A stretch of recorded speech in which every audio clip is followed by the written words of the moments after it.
voice, and she has that great balance of when things can be fun. And the drama surrounding the Indiana Fever's latest clash with the Minnesota Lynx wasn't just about basketball.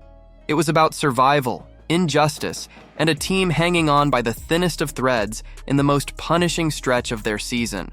The Fever walked into Minnesota already battered and bruised, with half their roster sidelined.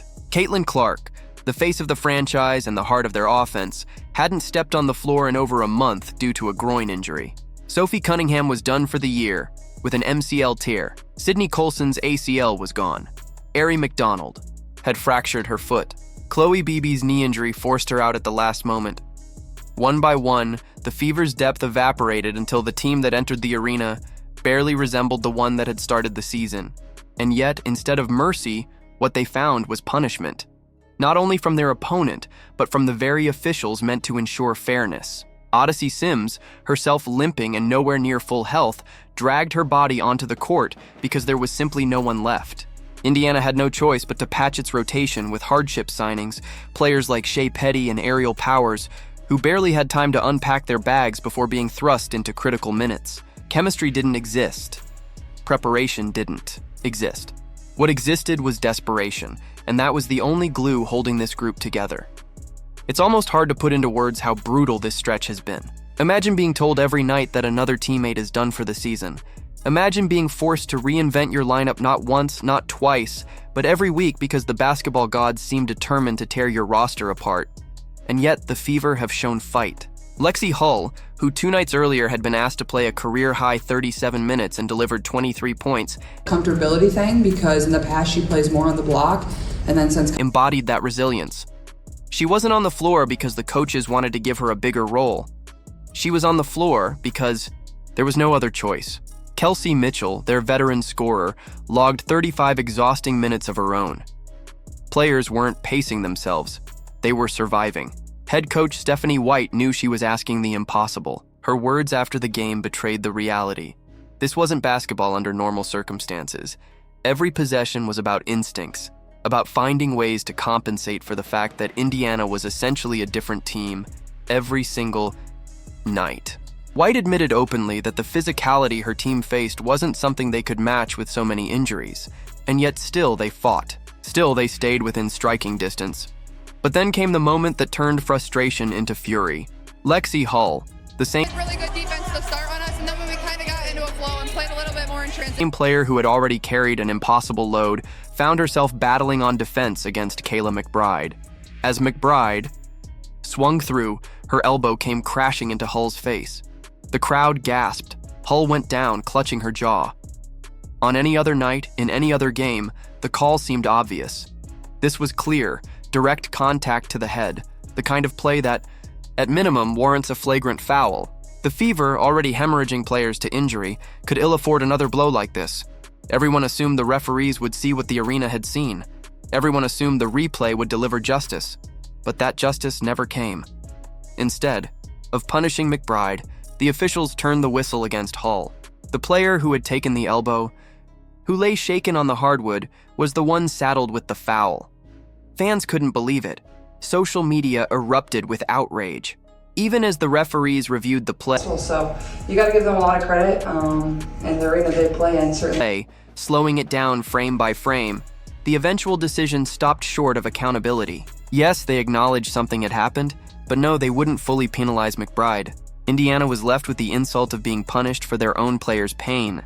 How does that happen? How do referees look directly at an elbow colliding with a face, watch the slow-motion evidence, and still decide the victim is at fault?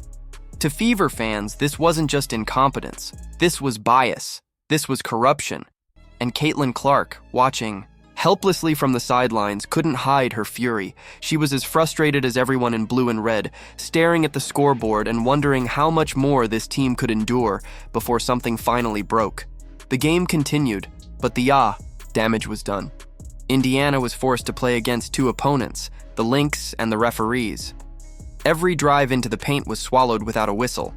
Every bump on the other end earned Minnesota free throws.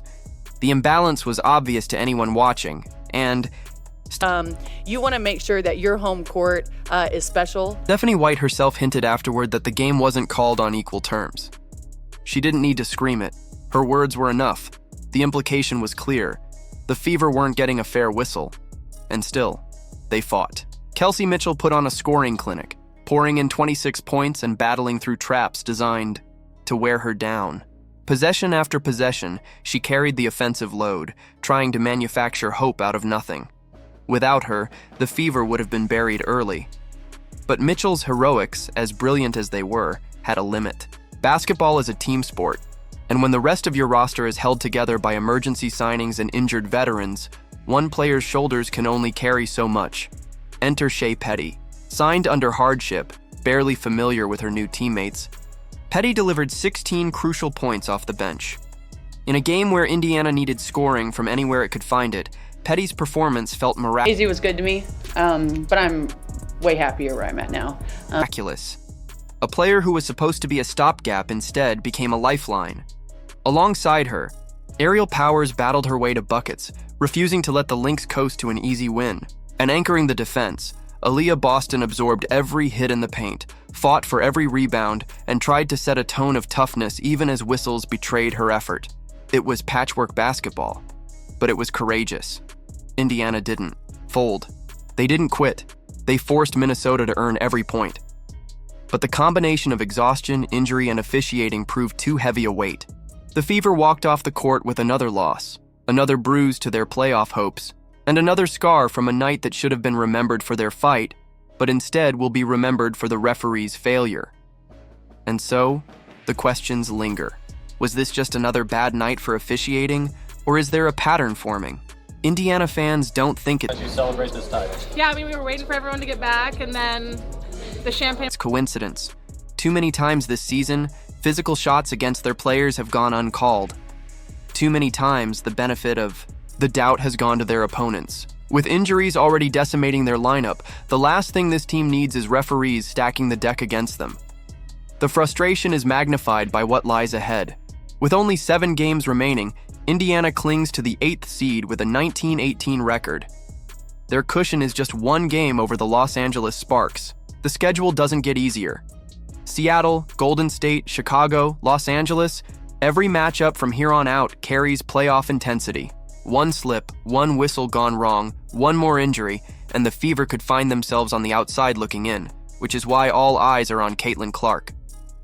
In Minnesota, she wasn't in uniform, but she was visible. She took part in shoot-around, moving with her teammates again for the first time in weeks. It wasn't full practice, and she hasn't been cleared to play, but for a team gasping for hope, the sight of Clark dribbling and shooting was like oxygen. Clips of her warming up instantly went viral, dissected by fans desperate for signs of progress. Every step she took, every cut, every jumper was analyzed, as if the season itself hung on her body's response. And maybe it does. Without Clark, the Fever are a team of fragments. Kelsey Mitchell can score, Aaliyah Boston can anchor the paint, Lexie Hull can step up when asked, but none of them can orchestrate.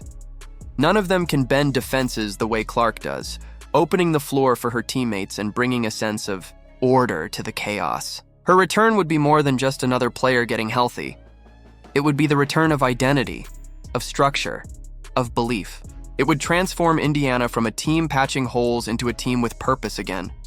The Fever need her. Not next month, not eventually, but now. Their margin of error is gone. Their path to the postseason is narrowing with I think the last 3 games we've done a pretty good job. And you know what? Sometimes you have to win ugly, but at least we won. every whistle, every injury, every minute played by someone who wasn't even supposed to be here. Clark's comeback isn't just a storyline. It's the only chance this team has left to escape a season that has felt cursed from the start. The injustice of this Minnesota game, the elbow to Hull's face, the fouls that weren't called, the punishment handed to the wrong player. All of it will be remembered. But what happens next will define this season. If Clark returns and rallies the Fever into the postseason, this stretch of suffering will be seen as the crucible that forged their resilience. If she doesn't, if the Fever collapse under the weight of it all, this will be remembered as the symbol of a system that failed them when they needed fairness most.